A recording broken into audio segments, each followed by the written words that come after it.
Can I do this one for me? No matter what the problem, this for me. You can't solve it. It will come, but don't you worry. No, no, it will work out for the good of them who love. It will work out, yeah, for the good of them who love. Ooh, it will work out for the good of them who love the Lord. But it could have been me. Outdoors, no food, no clothes. Could have been let you alone. Without a friend, we started it. In case y'all didn't know, just another number with a tragic end. God didn't see me lie to let none of these things be, but every day by His power, keep on keeping me. And I want to say thank you, Lord, for all you've done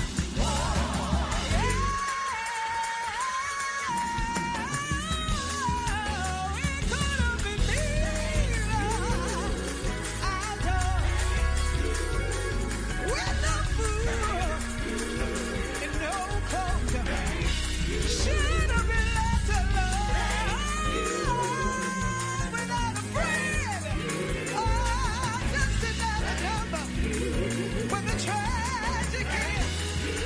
God didn't see me not to let none of these things be.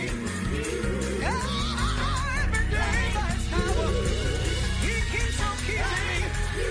Everyone is saying, thank you, Lord, for all you really, really want to say thank you, Lord, for all you really, really want to say thank you, Lord, for all you. Can anybody wave your hand? Say, Lord, for all. Turn it around right here. We just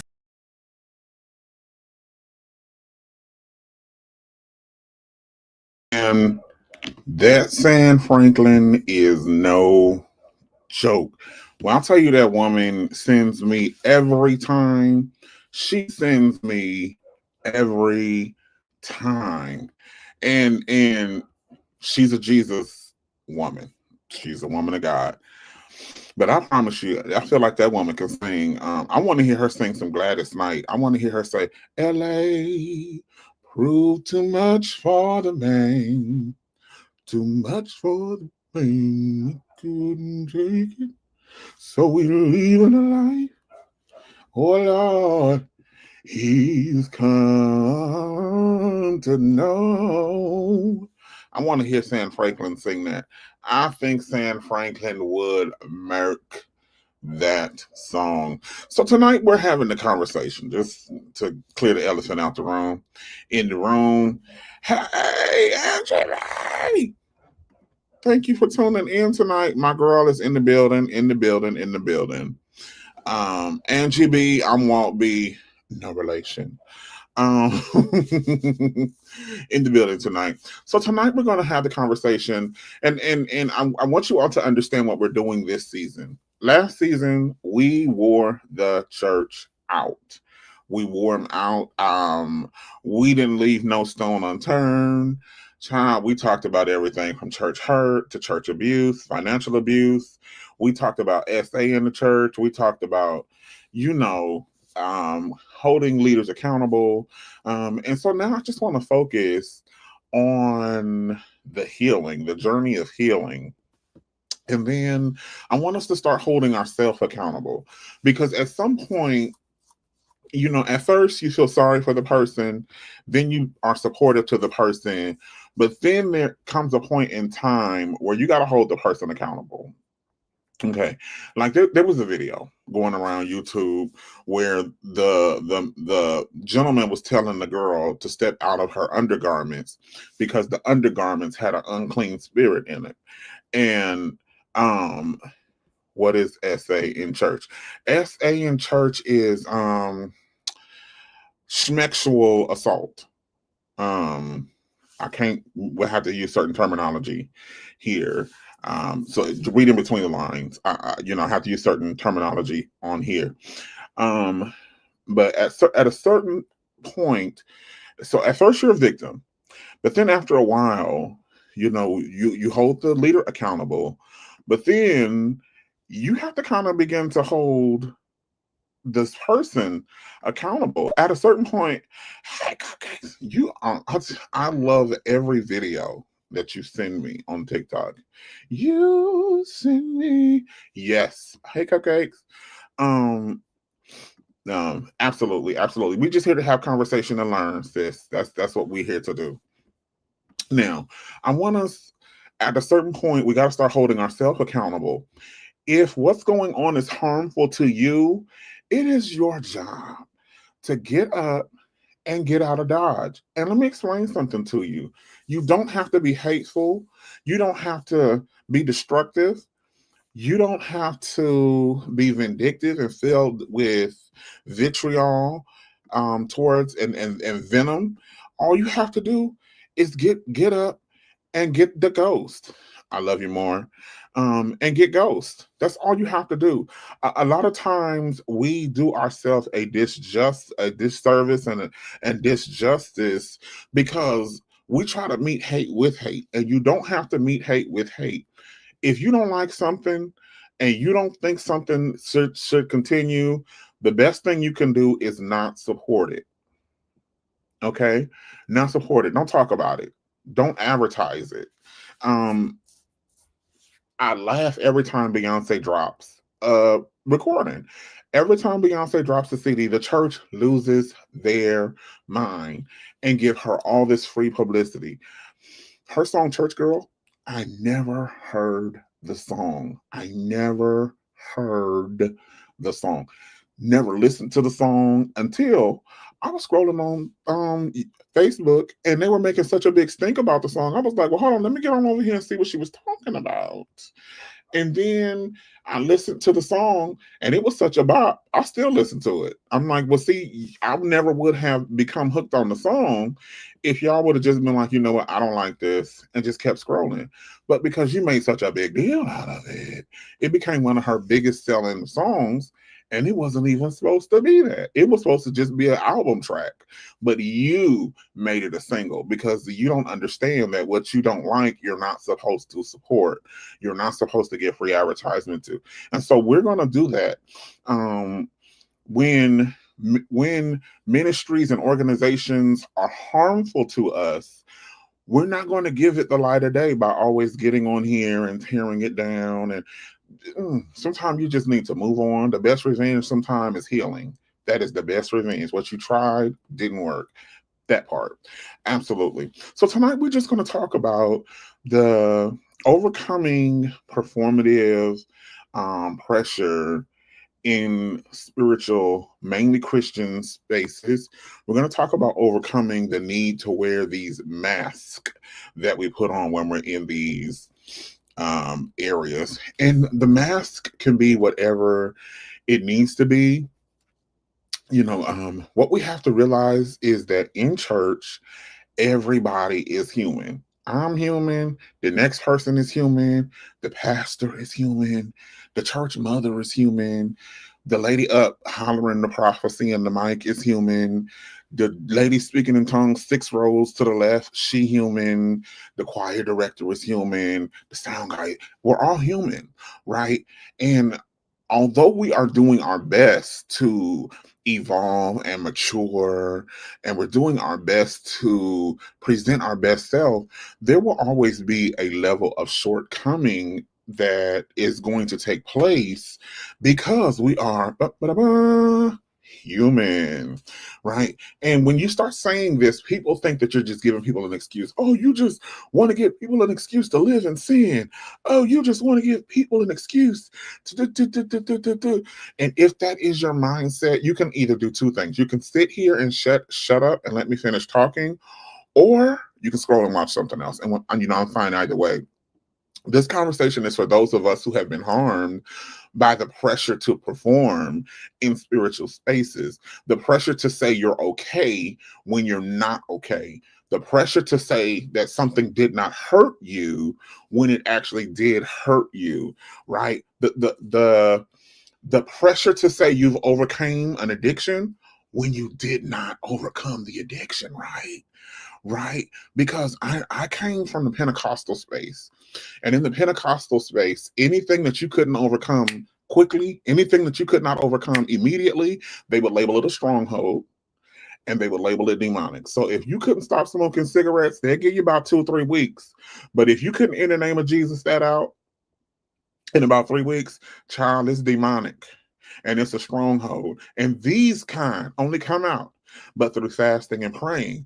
And there's just sometimes where that's not the case. Sometimes you have to work through things in your humanity.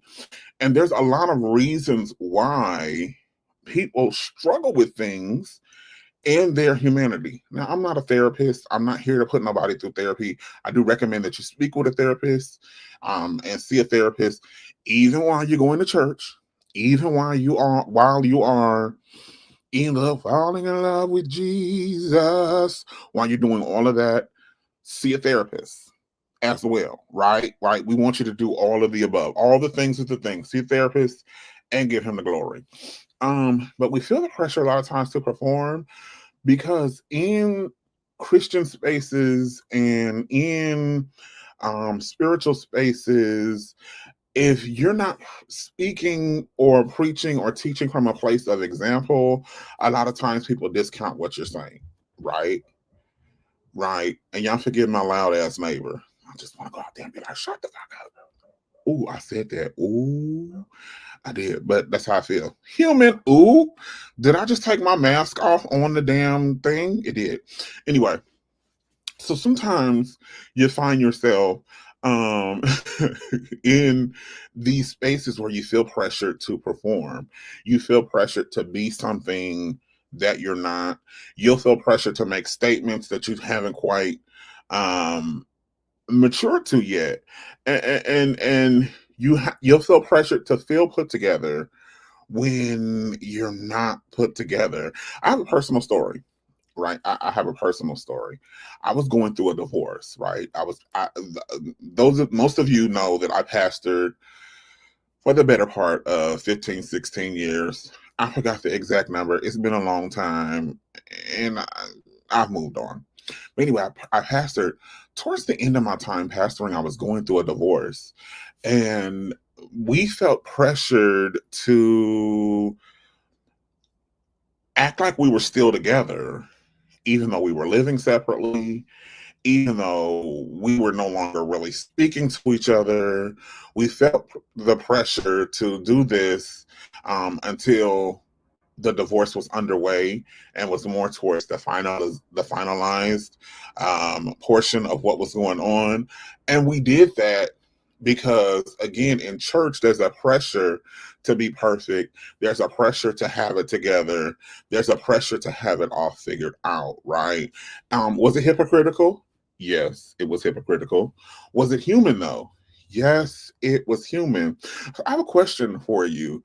Could you sit under a pastor that made a mistake or that did something human and confess their humanity and is in the process of being restored? Hold on, let me take my I might, I might have to tune up. I hope they got the organ ready just in case I feel led to hit me a good old E flat. Could you sit under a pastor that is processing through a human moment? um we have an example of that right here, and I want us to have this discussion, especially about our sister here, right? Leandria Johnson. Okay, she is one that I think we're missing this moment now. I want to go on record saying I do think our sister may need some help. She has sought help. um I do think our sister is anointed. I do think our sister is appointed. Um, I do think our sister is also an example of what it's like to process your humanity and still want to serve God at the same time. I'm going to say that again. I think this is a good example of what it's like to process your humanity and want to serve God at the same time. Now, traditionalists are like, get her out of there. She don't need to be in the pulpit. She's playing with God. She's a poor example of what it is to live for God. She doesn't need to be in nobody's pulpit. Get her out of there, right? Whereas there is a sector of church that's saying this is what I've needed. And do you know how many people struggle with alcoholism but still love God? They struggle with being a good parent. Right now, she's having some issues with her children, right? And it became public, but she still loves God. And I think that there needs to be space for people to be human and still love God and still worship. Because on some level, we all struggling with something. Hello. I'm gonna say that again. On some level, we are all struggling with something. Okay. And I've heard people be like, nah, we ain't all struggling. No, we are all struggling. Some of us are just good at hiding some things rather than others. Or I'm just going to be real, right? Some of us are too broke down in our body to do anything sinful. Like you sure would drink you a little drink if it wouldn't kill you. You take another sip and you going to see the king. Take me to the king. So no, you don't want to drink. You would fornicate, but don't nobody want to touch you. I said it out loud. I was supposed to think that. I did not mean to say that out loud. But it's the truth though. You would be one of the main people out here struggling with fornication, but that's just not an area where people want to try you in. And so you sit on your high horse and you judge people, but you're absolutely, it's just not okay. Where then you have someone like she said, keep going. You have someone who is being real with their struggle and someone who has sought help. And we've heard her take accountability for her shortcoming over and over and over again. And she says, but you know what? I'm not going to let this thorn in my flesh, I'm not going to let this shortcoming stop me from serving the Lord. I'm going to also say she's inspired me. When I came out as queer, when I came out as gay, I quit singing in church, period, because I got tired of people's response. I got tired of the conversation. After I got done singing, everybody wanted to have a conversation about me being delivered, and I'm like, you know what? We can talk about weight loss. We can talk about the financial struggles I'm having, but I'm tired of having this conversation with you. Can we talk about something that can actually change? And it took someone like Leandria being able to get up in people's face and say, I'm still gonna be who I am. I'm still anointed. He is still using me. It took someone like that to get up and still do what she do, to really inspire me to say, you know what, I'm not going to let this thing stop the ministry that God has for me, right? Earlier, I asked you a question. Could you sit under a pastor who is processing their humanity? And I think we're getting ready to see, hopefully, we'll see the turn he takes here in the future. But I think we're getting ready to see that with Bishop Ellis, right? Okay. Bishop Ellis here recently, um, Bishop Ellis here recently admitted to having an inappropriate relationship on his wife. I know, I know. Some of y'all want to just be like, throw him out, get him out of there. The blood of Jesus. Right. Um, right. It's some things going on with Jakes too, right? You want to get them out of there. Everybody want to have 10,000 different scriptures as to why they're not right and why they anointed. You're gonna have people that be like, I knew something was off because 10 years ago, I heard him preach and he misquoted that scripture. And I knew it was something with how he said what he said. God let me know something was going on. But we always have these little nexuses we like to draw, these little conclusions we like to jump to. And child, we be like so off with some of the stuff we be saying. But this right here, I think he took the first step in the right direction. What was that? He admitted something happened. And I think that I, I think we were so used to pastors denying something went on. And I think we're so used to people sweeping it under the rug. Now, what he didn't do is he didn't give us all of the tea. He don't owe us all of the tea. He don't owe us all the tea.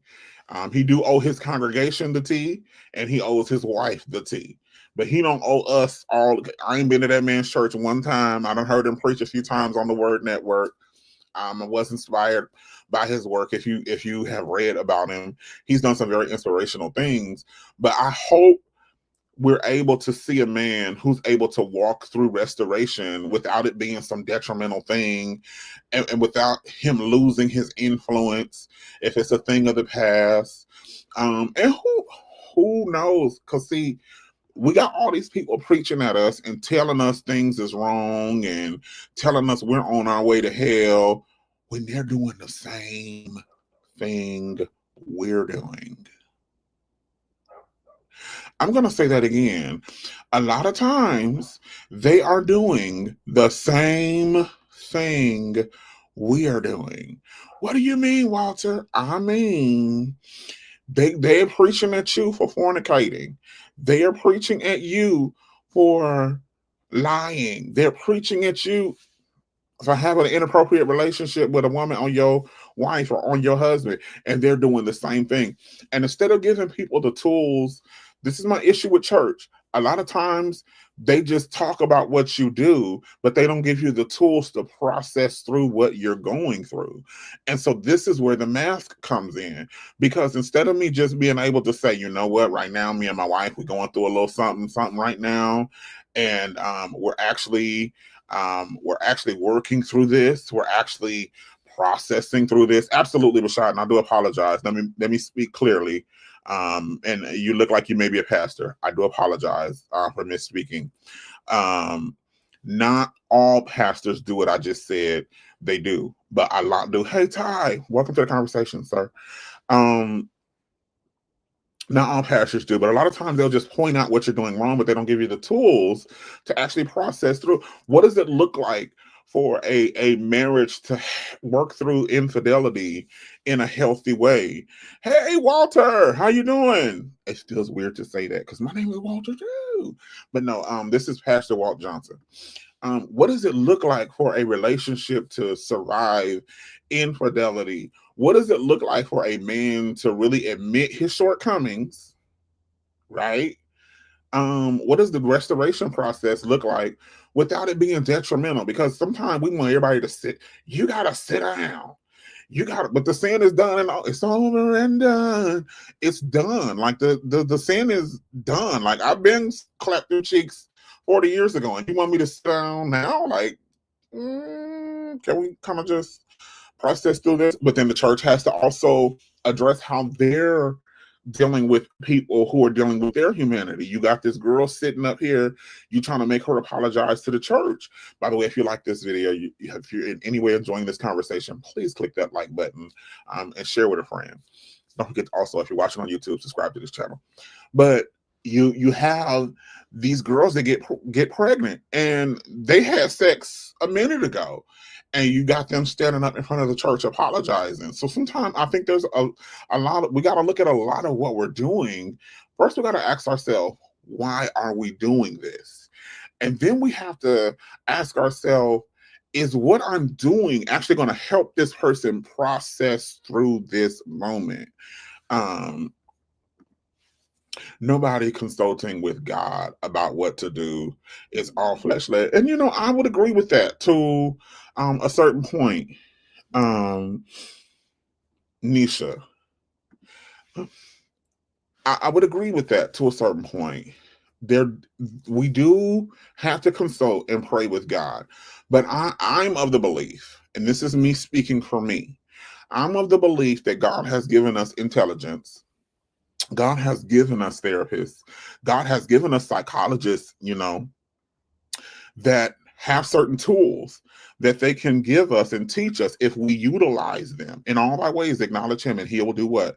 Direct your path. If we utilize these tools that he's given us, and we utilize these people with the intellect that he's given us, the church, we utilize people instead of being intimidated when someone comes in and they have some know-how and they have some gifts and talents to offer the ministry. If we utilize them properly instead of being intimidated by them, we may actually start seeing healthy churches pop up, thoroughly healthy churches. And again, I want to echo, um, not all churches are against what I'm saying. There are some healthy churches out there that do utilize professional services. But in general, as the norm, that's not the case. In general, that's not the case. And so what happens is, out of fear, a lot of times, out of fear of being ousted, out of fear of being ostracized, out of fear of being labeled, out of fear of being demonized, we come to church a lot of times with these masks on. We come to church with the fear, the mask of being straight, because if you are a man and you are gay, you cannot function in church. Just call it a thing, call a thing a thing. And the reason why I don't have Jackie Hill Perry over here as one of my examples, because I'm done playing with y'all. I'm sick of playing with y'all church people. You guys will have somebody in your face that you know is gay, but because they're not confessing that they're gay, you'll allow them to be all flamboyant and in your face with it. But then you will damn somebody like myself who will at least tell the truth, right? I like what I like. No, I don't want you praying for me, and, and I don't need you prophesying to me every 10 seconds. You'll damn somebody like me, but then you will elevate someone who is in your face lying, and you know they're lying. So I'm just over that whole situation. So you might not hear me talk about Jackie Hill Perry too much, and you may not hear me talk about closeted queens and closeted um, lesbians. You just won't hear me talk about them too much because I'm over that whole conversation. If we can come together, if my LGBTQ plus family can come together, we can have some amazing church if we just stop all the BS. But anyway, back to what we're talking about. We wear these masks because I think yes, I think Jackie Hill Perry is lying about being straight. And you cannot convince me, just because you have kids and you are married, you cannot convince me that you have conquered the spirit. Not that verbiage is everything. You saying God delivered you is being weaponized against someone else who's struggling, and you perpetuate this. But then you get up and you double talk and say, I still struggle with the attraction to women. And we see you on the podcast with a lady, and y'all up there, you more affectionate towards her than you are even to your husband when you on the screen with him. And I'll leave that alone. So yes, I absolutely think that she lying, and I'm being very tasteful with what I say, because I don't want this to turn salacious and be evil. But I absolutely think Jackie Hill Perry is lying. I think Donnie McClurkin is lying, because he done went to like 3 hotel rooms, and and in his hotel rooms he doing Donnie McClurkin claims that he be at the hotel and the locks don't be working, and he be waking up and men be walking in men be walking in his room. I'm gonna leave that one alone. I'm gonna leave it alone. Don't you do it, Walter. Don't you do it. Don't do it, because that is one of the oldest tricks in the book. When you want somebody to come by here, I'm gonna leave the door open. I'm gonna leave the door open. That's what Donnie was saying. I'm gonna leave the door open. I'm gonna leave the door open. Open. He left that door open. And that's how that man got in there. But back to what I was saying, mask in church. Mask in church. I heard someone say something years ago that helped me take off my mask, plural, that I was wearing in church and ministry. And they said something like, freedom is not for the scary at heart. If you are, they use the term, I can't use this term because we hear, but if you're a scary person, freedom is not for you. And then they said freedom cost, independence cost. And they were challenging us, those of us that were listening, to purchase our independence. And they were saying things like, when you actually walk in the authenticity of who you are, you've got to be able to deal with people that you once loved and you was there with. When you start being authentic, you got to be prepared for these people that once loved you to actually have a seed of discord against you. And that's a hard thing to have because many of us don't realize that the crux of a lot of our friendship is a lie. These people think you are something that you're not. Not that you're not genuinely Christian, but you may not believe in holiness the way they believe in holiness, right? And but the only way y'all is as close as you are is because they really think you believe holiness or hell. You may have you may have a different, because I sit here before you. I am a Christian. I love God, but I also believe that there are other pathways that exist that will lead a person to God. And I say that because in my limited understanding, I don't understand how an all seeing, all knowing, all loving God can send a whole nation of people to hell who were born and raised to believe something that was totally different, right, than what we have. And so I have started to look at the isness of God, the character of God, the and when I say God, I mean Jesus. So let me say that I've been looking at the isness of Jesus, the character of Jesus. You know, the fact that He is love, He is peace, He is long suffering to usward, not willing that any would perish, but that all would come to repentance. Realizing the character of Christ, I've been able to separate that from the caricature, so to speak, of Christ. And when you look at the character of Christ versus the avatar of Jesus that we have, absolutely, no, absolutely. And I hope I'm answering that while I'm talking. If we can separate the character of Christ, the isness of Christ, from the avatar that we have here in Christianity, you'll see that there are other pathways that actually exemplify the character of Christ. I have other sheep that are not of this fold. Them too, I must also bring. You'll start to see that there are other pathways that have the stamp of the love of God on them, right? Beautiful religions. And so I have to start learning not to define my faith in opposition of other people's faith. That was a mask that I had to take off.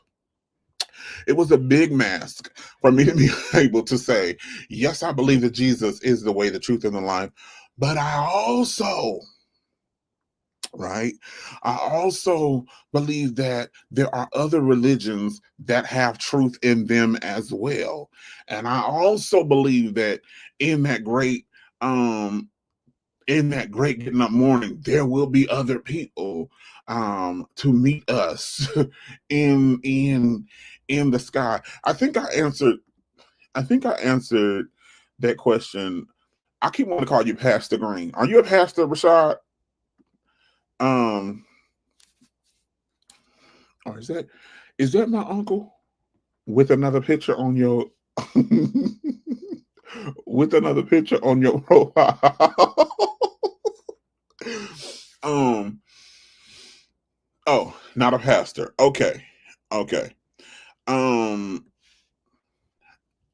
I feel like because we have been trained to always view our faith in opposite of other people's faith. Sometimes we are looking for the demon in what they believe. We're looking for the bad in what they believe versus the good in what they believe. I had a crazy experience. Again, I told y'all I was born and raised in the Pentecostal space. I mean, so for me, church, you ain't had no church.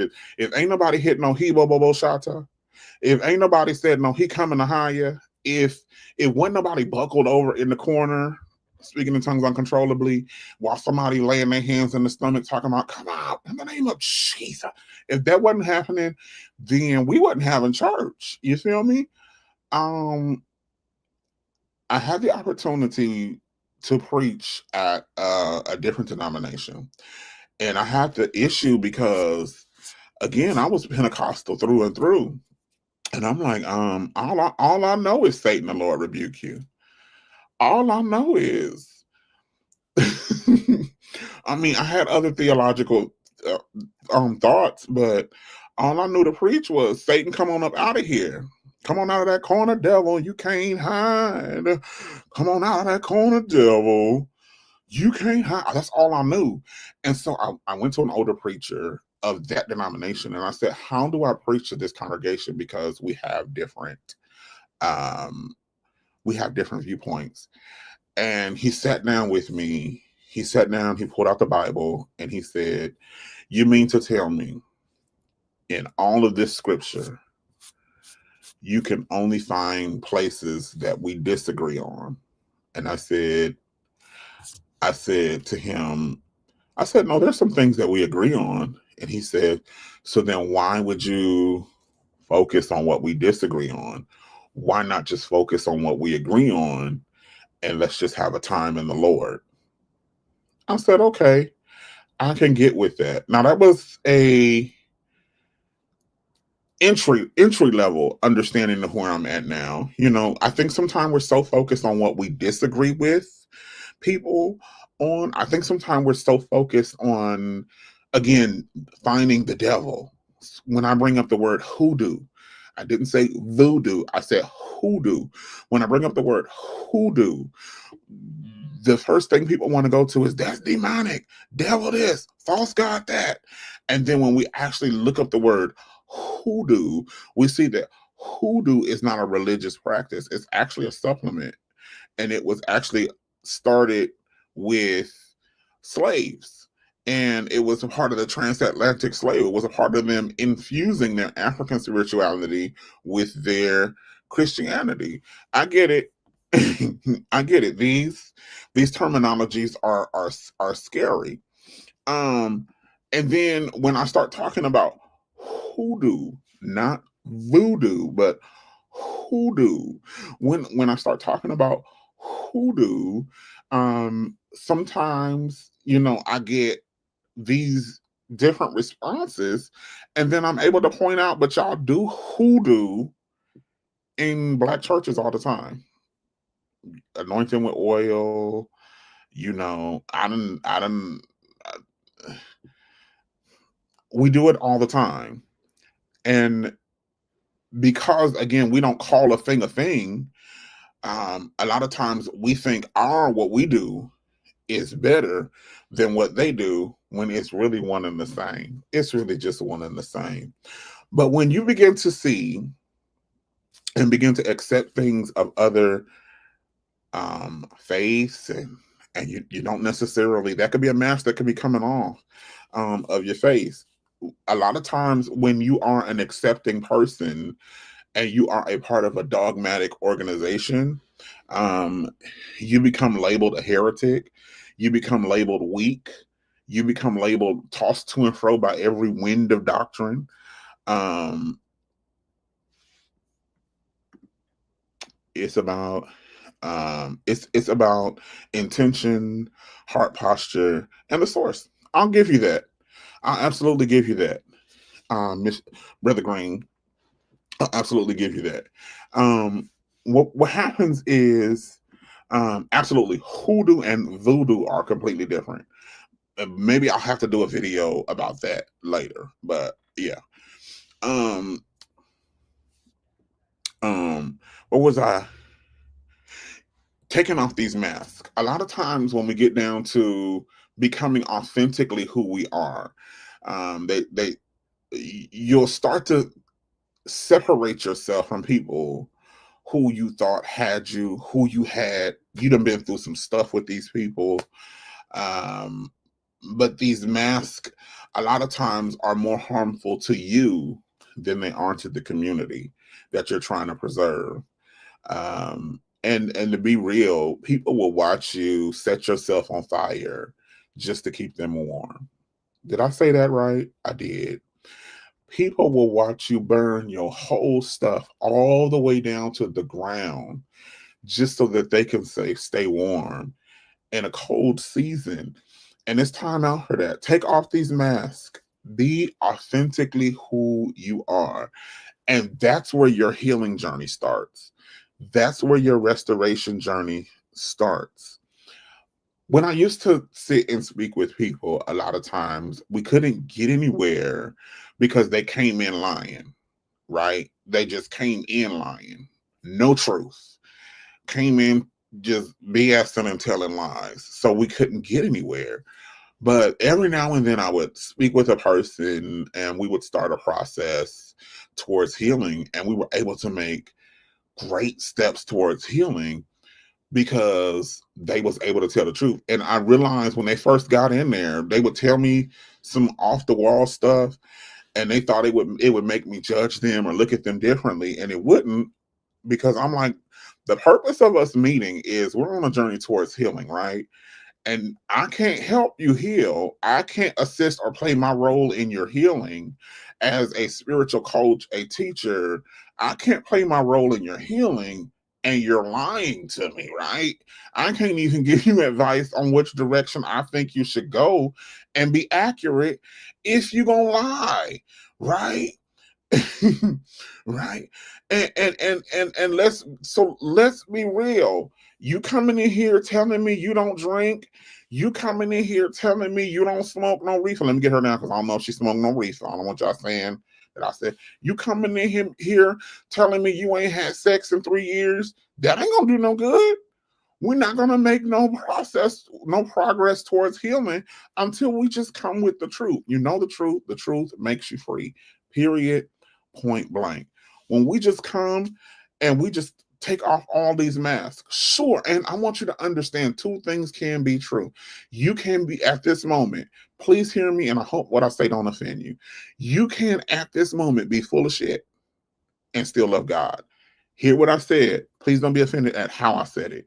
You can be completely full of mess and still love God. How you gonna get that mess out though? Is by being honest about where you are, right? And don't think I'm telling you to do something I haven't had to do. Before I really was able to heal, I had to be real with myself. A lot of the stuff I was blaming other people for, this one here, this one did that, that did it, and then I went over there and this time. I had to be real about the role I played in what was going on. I shouted over pain because I wouldn't remove myself from the situation.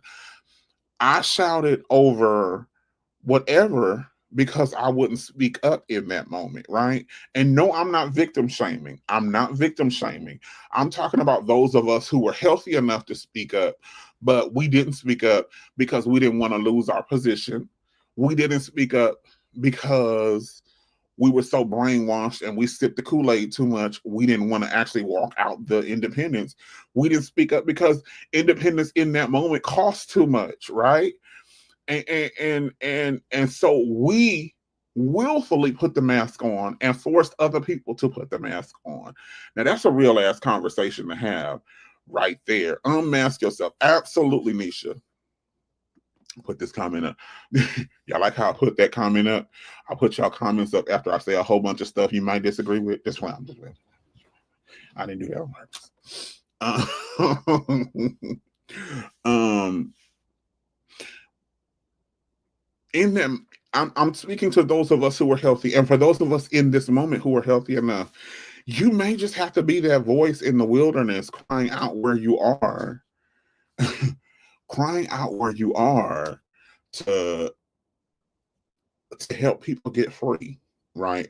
In 2025, religion needs to go back to being about a person's connection with God and stop being about control. It needs to go back to a person connecting with God and walking in relationship with God. And we just got to get over this performative and I got to be fake and I got to have it all together and I'm right and you wrong and I'm up here and the rest of y'all is down here. I heard something a while ago from a good friend of mine that troubled me. Absolutely. Absolutely. Relationship. That is where I've been with it recently. Relationship. God, I just want my relationship with you. Cool.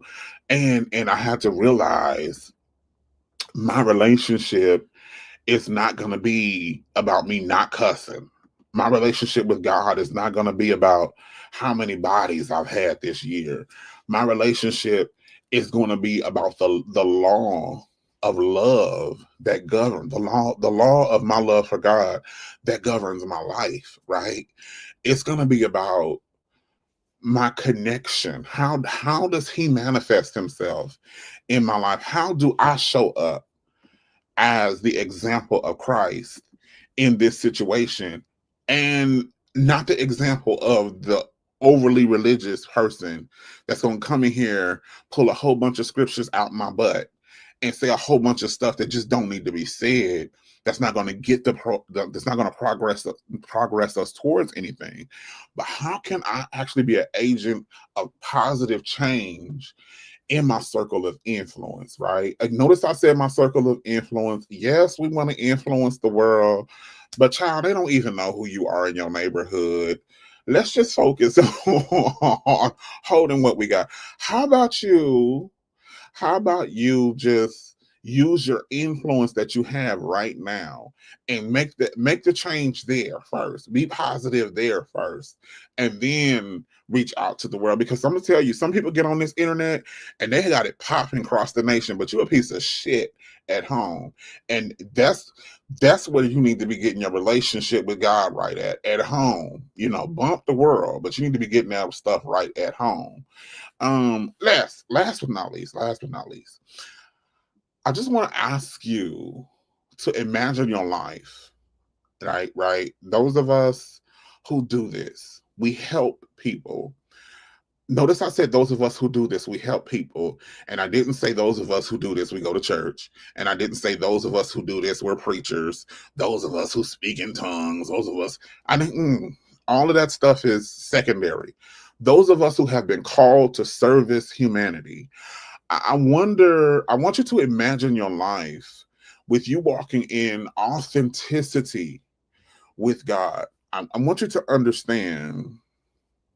I want you to understand representation matters. Representation matters. Even the representation you don't like, it matters. Representation matters. It matters that you saw Black women going to college growing up. It was shift in the consciousness when we begin to see this. There was a shift in the consciousness when we saw successful Black businesses. There was a shift in consciousness when we began to see women be successful pastors. Because for a long time when I grew up, there could be women pastors, but their churches would be, well, no, they would have a good little nice 10, 20 members.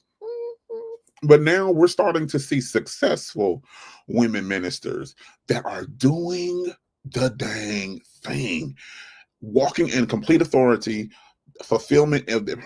These representations matter. They speak to the next generation. It is so important that we understand complete representation across the board matters, because it speaks to the next generation.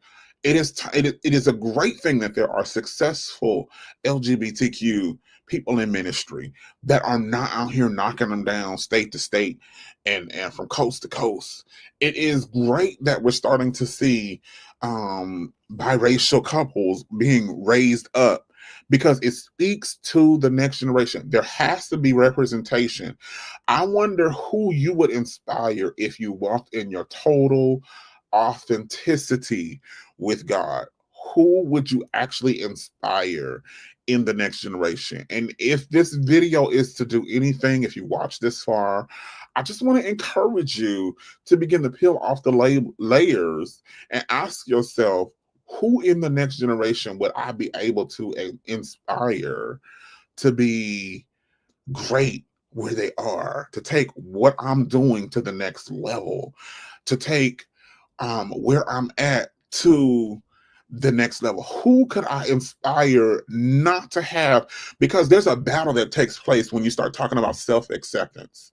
People think people when you see people out here and they're just able to accept themselves and be completely, there was a battle that took place. Who can I help conquer that battle sooner so they can start focusing on success rather than focusing on conquering themselves and always wasting time praying about stuff that God ain't concerned about, right? We can now start praying about generational wealth instead of always praying about, God, help me conquer this thorn in my flesh that ain't going nowhere. Paul sought the Lord 3 times and God said, my grace is sufficient. In other words, I got that. You focus on the assignment I gave to your hands to do. Who am I inspiring to keep their focus on their assignment versus the bullshit? Sorry, y'all. Stick with me though. I hear my sister in my head. My sister Janelle, every time I cuss, she'd be like, why did you cuss? But I'm not gonna cuss again. My final thoughts is, you can't walk in complete healing and you can't manifest the complete totality of who you're supposed to be when you masked up, right? Am I? I gave myself permission to tap into that part of me because I quit preaching years ago, right? I quit preaching years ago because I'm gay. I think I've said that like 50 times during this video. And I felt like I let God down when I accepted who I was and I stopped. I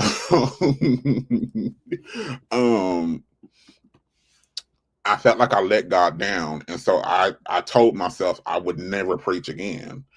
And I just here recently, this year, gave myself permission. Like, so I'm not holding a mic and preaching over a pulpit yet, but I told the Lord I will no longer fight him if I feel led to share something. Because for a while I would, when they say don't quench the spirit, your boy was on quench mode. Shoot. Because I know spirit goes where spirit flows. So I'm not the only one God is talking to. So if it's something I'm supposed to say, if I shut up, God will send the message through somebody else. But I'm gonna start speaking up and at least try, because representation matters. I need the next person that is fighting the fight that I fought. I need them to know that God is with you and God is on your side and God is not punishing you for walking in your authenticity. Anyway, you can't manifest the totality of who you are pretending to be something you're not. So I just want to encourage you to kind of take an introspective look and make sure you're being authentic. And then check. Earlier, Rashad said something about intentions. Sometimes we just have to check our intention, realign our intentions. We're all human. Sometimes we start going so hard after the money, and some people can focus on the money, but some of us are called to a whole nother level. And it's not about the money. The money's gonna come, but you've got to be focused on your purpose, right? Some people can focus on the money, but you've been called to focus on your purpose. And so I just want to encourage you to do that. And that's really all I got for today. I'm through. I'm finna get off here. I'm finna drink me some water. And then I'm finna go live on TikTok. And now on TikTok, if you're watching me here, I don't cuss that much. But on TikTok, just don't click on TikTok if you're too saved. I'm just gonna say that. Do not click on my TikTok if you're too saved, because I cuss. on TikTok. You're going to want to wash my mouth out with some soap and some water. Anyway, God bless you. Love you all so much. I'll see you all next week. I'll do though.